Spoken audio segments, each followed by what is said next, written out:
Welcome, everyone. Welcome to today's episode of Everything and Nothing. Okay, so I already know what this one's about. It's a it's a special one for me. Well, to be honest, they're all special. I don't know. I think everything is special in its own unique way. You know, what everything in life, it has this uniqueness and special way of being. And there's certain things that are more special than others, I suppose. Well, today is about what drives you, what motivates you. And now when I say what drives you, I'm literally asking myself, like, what drives me? What motivates me? What fuels me? What feels like so exciting and so invigorating? What is it that what is it that supports me to wake up motivated? Yeah, that's a good question. And the answer is very simple for me. It's very clear. And what led to this being today's conversation for me was what happened over the weekend. So the reason why I couldn't post my video on Monday, like I usually do, is I like to do these recordings close to the day that it's happening, not like pre-recorded. Because I want to know what's feeling in the moment. That was the whole point of Everything and Nothing, is what's feeling right now. What's moving right now, considering everything else that's moving around, And again, going back to special and unique, that's what makes life so unique. Every moment, every breath, every experience in that nanosecond, it's so unique because of all the other factors all around us that are exactly the way they are. We will never have another one like that. I'm looking at the wind right now and how it's playing with the trees, and I'm thinking, right now, the way the tree is dancing and moving, I'll never have that again by saying right now the way the tree sound like dancing and moving, because everything's constantly shifting. And that's the beauty of it, right? The uniqueness of it. So I like to have these episodes recorded as close to the day as possible, ideally on the same day, just to see, just to feel, just to be. And yeah, so this one today specifically, as I said, what moved in me was what drives you, what motivates you, Beth? Like, what gets you out of bed? Not what keeps you awake at night, but what gets you out of bed? What helps get out of bed? And as I said, the answer was clear. And I felt it also this weekend, because something happened this weekend which led to me not being able to do my recording yesterday. So I always want to do them on Mondays. And what happened this weekend is it has a lot to do with love. There, I said it. It's love. That's what drives me. That's what motivates me. And this weekend was tough because one of my dogs, so I have 3 dogs. I have an Italian Mastiff. She's roughly 90 pounds. She's 4 years old. And then I have a mini Australian Shepherd. He's 18 pounds. He's a rescue, so he's a cross with I don't know what. And he's 6. He's turning 6 this month. He's a rescue, so they gave an approximate of. He was born roughly around, April sometime in 2019. And then Frijolito, the Chihuahua, he's roughly 5 pounds. And he's 2, he'll be 3 this year. And I have 2 cats, Chili and Pepper. And Boof, Boof gets sick this week. Well, he got sick last week. He started feeling unwell last week. And I noticed it. I noticed it because he woke me up in the middle of the night, which he usually doesn't, to go outside. And long story short, he wasn't feeling well. And I thought it's probably just a stomach virus. It'll pass. It'll be fine. So I was waiting for it to get better. And instead, on Saturday night, he got worse. And he had really bad diarrhea. And I had to take him to the emergency hospital in the middle of the night. And I've always known I love my animals, like my little ones, my monkeys, because no matter what's happening in my life, I consider their well-being. Are they okay? Are they fed? Are they taken care of? I have insurance for all of them. I want to make sure that they're okay. I want to make sure that they're good, that they're taken care of. I want to make sure that they have a life that if I was an animal living in someone's home, that's how I would want to be treated. I don't humanize them. No judgment to those people that treat their animals like they're human. That's your choice, your thing. I respect them for what they are. They're animals. So Boof, for example, he likes to hunt. He's killed a rabbit, a squirrel, a chipmunk, a rat, a frog, a couple of birds, just one recently. And I can't get mad at him. That's in his nature. He's an animal, you know. I take them outside. I let them play. They get dirty. The Chihuahua wears sweaters in the winter because he's so little and he's so cold. Like I have to put sweaters on him. But other than that, you know, they're my animals. I respect them for who they are, for their essence, as much as I can to keep everybody safe. And so I know that I love them. And this weekend, when he was unwell, the fact that I was waking up every 2 hours, I could hear him crying. Like I could feel him moving around the room. He was very quiet, but I could feel he was just not well. And there's this connection that we have, Boof and I, and Xochitl and Frijolito and Chili and Pepper. I have a connection with them. I have a connection that it's ours. It's nobody else's. It's our connection, and it's special to me, and I love it, and I'm grateful for it. And so even last Wednesday, I knew something was off. I could tell. I saw him and I said, something's not right, but I'm going to wait. You know, I'm not going to be all paranoid about it. And I waited, and it just kept getting not worse, but it wasn't getting better. Like I said, Saturday, when he woke me up 3 times, I knew something was serious. And yeah, I called the nurse because my insurance provides a 24/7 number that you can call. You can speak to a nurse and they can give you an assessment and guide you, you know, answer questions, etc. So I called and she said, you probably want to call your local vet. So I called the local vet. It was in the middle of the night. So they said, you should probably go to the emergency room because he literally had blood in his stool and it was just liquid. There was nothing else. And it was really bad. It was just bad. And then he started vomiting. So that just made it worse. And I realized in the middle of the night, as I'm taking care of him, as I'm processing what's happening, I realized that I'm feeling scared. I'm feeling scared. And I'm feeling helpless because I don't know much about animals. I know enough, but I don't know a lot.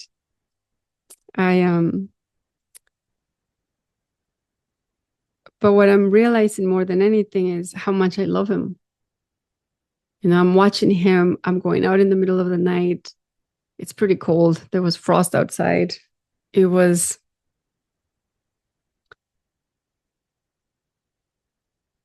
it was a moment where I was just reflecting on what can I do to make sure he's okay? What can I do to make sure that he's going to stay with me? And all I kept thinking was, I can't lose him. Like, he's my little one. They're all my little ones. And I know they're going to go one day. We all go. We're all passing through life. But they're young. And the first dog I ever had as an adult that I was able to keep was an Australian Shepherd. And I adopted him. My ex-husband and I, we adopted him, and he became our family member. And we did dog training. It was everything. We travel with him, camping. We moved from one country to another with him. He was everything. He was with us for a short time because he actually ended up getting sick one day, that he ended up having he had pancreatic cancer, and we didn't know. He didn't show any signs. All of a sudden it just started bleeding internally. They did surgery. He had a heart attack on the table, and they brought him back. And then afterwards, as they were preparing him so that we could see him, he had another heart attack, and they couldn't bring him back. And I remember being at the vet's office. It was close to the middle of, like, close to midnight. We're sitting on the floor waiting. And I remember when they came and said that he was gone. I remember feeling, of course, sadness, but I also felt like I understood, that dog he was happy. He just wanted to play. He just wanted to live life to the fullest. Like, he was teaching me how to live life to the fullest. And it made sense, after his surgery, they had removed the cancer and everything. But after surgery, it's hard. Like, once they open them up in the recovery, it's tricky. And if he had already had a heart attack once, it would make sense that he would most likely choose not to continue life in a painful way. But it still hurt, because that dog taught me so much about everything, about life, about connection, about purpose. Back in that time, I was trying for a baby, and I was doing fertility treatments, and that dog was reminding me often that what I was desperately seeking, which was to have a child so I could be motherly to that child, so I could be nurturing, so I could care for them. I was actually doing that for that dog that I rescued. And he was so happy, my dog. He had a good life. So coming back to this weekend, that was the only memory that kept moving through my body, through my head, through my heart, was, I'm not ready. I mean, I'm never going to be ready, but it was scary, and it was painful, and I was feeling like, the more pain and the more fear I felt, the more I realized just how much I love my little ones and how much I love him, all of them. I do. And I didn't sleep much. I went outside. I waited until they confirmed which emergency room I could go to. And I took them, and there I was, waiting for someone to come see us, waiting for an answer, waiting to understand what was happening. And they did some tests. They did an X-ray. They found bacteria in him, in his gut, which was causing a lot of irritation. And what caused it was he's been eating, there's an apple tree outside my house, and he's been eating the fallen apples. And, they're old, they're fermented. So it's giving him a lot of gas. And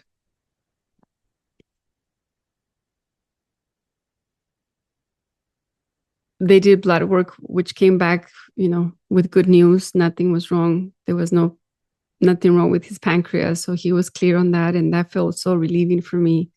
Now it was about his stomach. Is there anything there? They noticed that there was something unusual in his stomach, but they said, we'll just wait and see if he passes it or if it moves. So they sent us home. When I came home, I could feel I could feel he wasn't well. I could feel he was still down. He was tired. He hadn't had any food. He'd been releasing blood through his stool. It was very painful. And at the same time, I realized the commitment I have for my little ones. Staying up all night, going to the hospital, making sure that they're fine, doing whatever I can. So they sent us home. We took a nap. They gave us some medicine so that he could stop, the nausea so he would stop vomiting and the stool, the bowel movements, the diarrhea. And that helped. And then we just waited. And we had to go back and do another x-ray where they found out that whatever was there was moving naturally. So he didn't need surgery. They did not need to go in and open him to, and it was almost like when they were checking him, he was feeling better. And I could tell, he was happier. He was moving a little bit more, freely, a little bit more alive. The people at the vet even said, he's looking good. He's looking better. This morning he looked pretty down and sad, and now he's looking better. And I was realizing in every moment, in every conversation, in every experience of that journey, just how much love helps me move through life, and how much love helps my little ones move through life, and how magical it is when there's this like unconditional love between two beings, and the magic that it can do. I chose to not worry, even though I was worried, but I didn't go to negative places. I didn't let my fear take over. I allowed it to give me a warning. And I've done an episode before. The first episode I did was on fear and the gift within fear.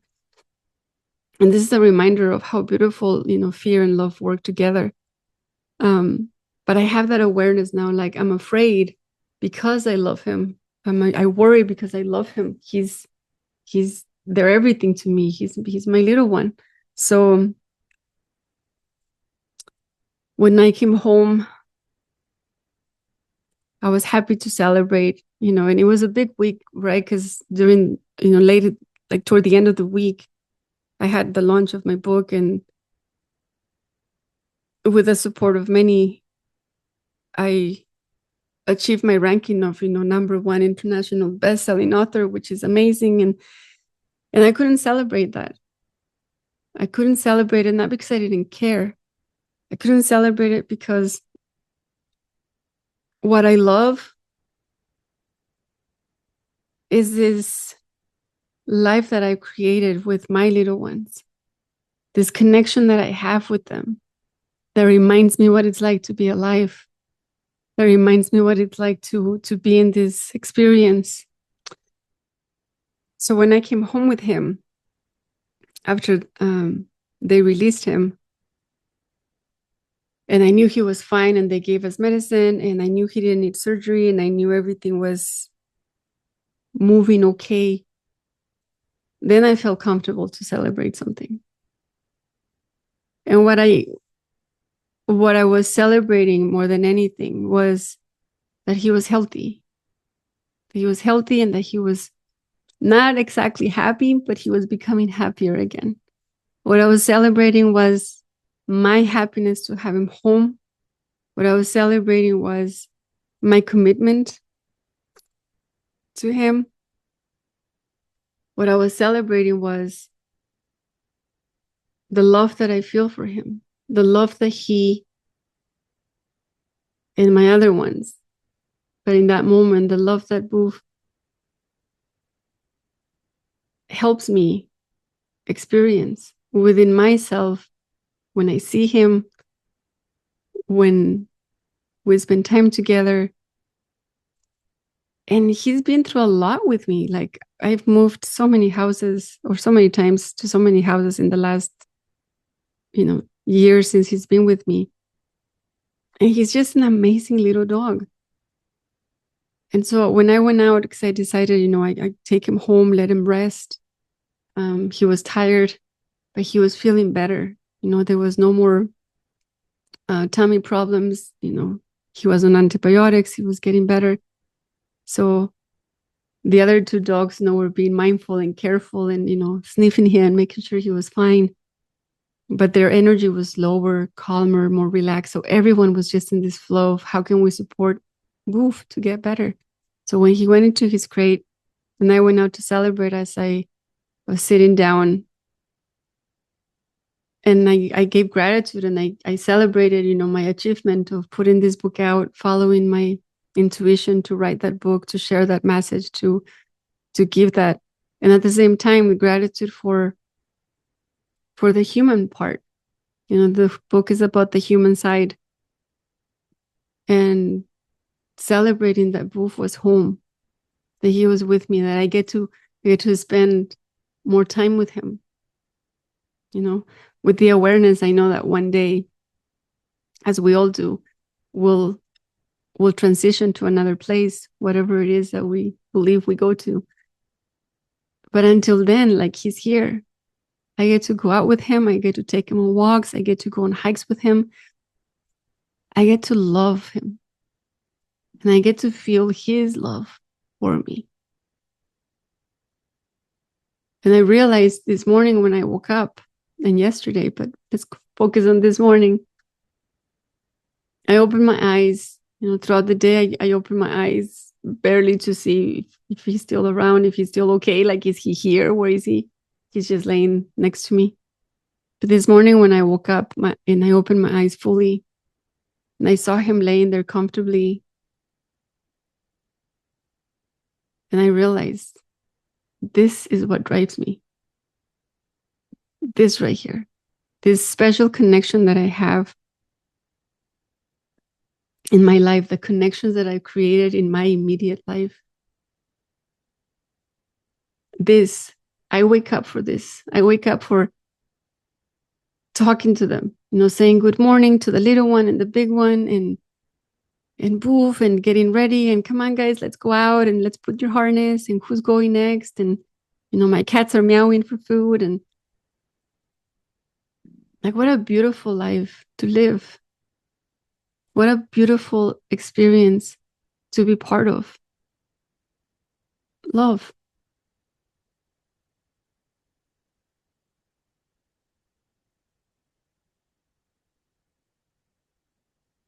That's what drives me.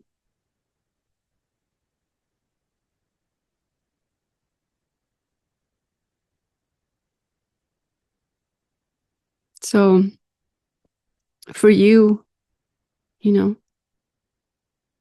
what drives you? What helps you? What motivates you to wake up every morning excited? And if you haven't been waking up excited lately, what's missing? What did you forget? Because I know if I would wake up and there would be no dog or a cat, I would be sad. It's why I got Boof, Since Lupo, I've always had a dog. And after my separation, 7 years ago now, with the separation, there was an agreement that the dog that I had at the moment, that she would go with my former partner. And I thought I'll be fine. I have two cats. It's going to be perfect. And I would wake up and the cats were there, but I was missing something. I was missing my hikes. I was missing my walks. I was missing my dog. And that's when Boof came into the picture. So every morning I wake up grateful for my dogs, grateful to go outside and look at life the way they see it. Is it always exciting? No, sometimes it's painful because I don't want to get up, but I know I need to let them out. But 9 out of 10 times, it's an amazing experience. I love talking to them. I sing songs to them. They remind me of what matters, the importance of being present. And yeah, this morning I felt it, like my heart was full of joy and full of gratitude and full of love.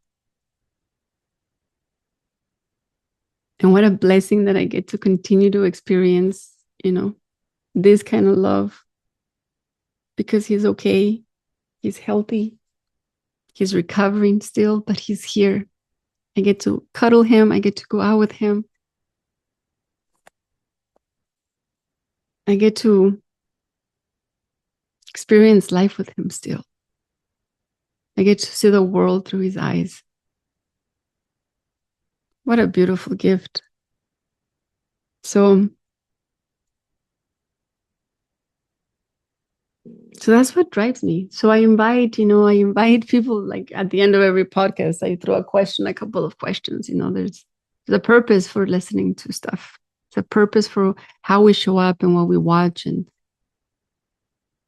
And yeah, like I remember times in my life where I didn't feel that drive and that passion, even with work. Like, do you love your work? Are you doing what you love? With the friendships that you have, like, do you love the friendships, or have they, like, sometimes we drift apart also, not just in relationships like spouses, but also in friendships or with our work, right? But more than anything, is really a reflection, like, what drives you? What motivates you? What fuels that spark in your heart every morning to be like, yeah, it's going to be a great day. And like I said, my little ones, man, I see their faces and they're just amazing. From the tiniest one to the biggest one. Even to my meowy little cats, like, they love me and I love them. It's amazing. The more I say it, the more I repeat it, the more I realize that's what drives me. That motivates me. That makes me happy.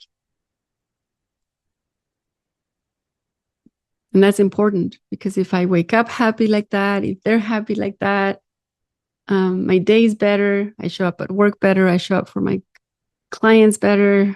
I show up for, my collaborators, whether they're clients or partners in the industry or whatever. I just show up better. Love is such a big thing for me. I want to feel love. I want to be in the love. I want to celebrate love. So I'm celebrating that, not because it's Valentine's Day, but because it's what drives me and is what I love. Having these conversations, sharing this space, having this space for myself to share these things. I love that. Whew. So with that, thank you for listening. I'm sending you lots of love. And share with me. Reach out to me. Thank you for those of you that reached out to me. I really appreciate you. Thank you. Reach out to me and tell me what drives you. What motivates you. I love to hear. So with that, I wish you an amazing rest of your day, wherever, whenever you're listening. And yeah, until next time. Bye.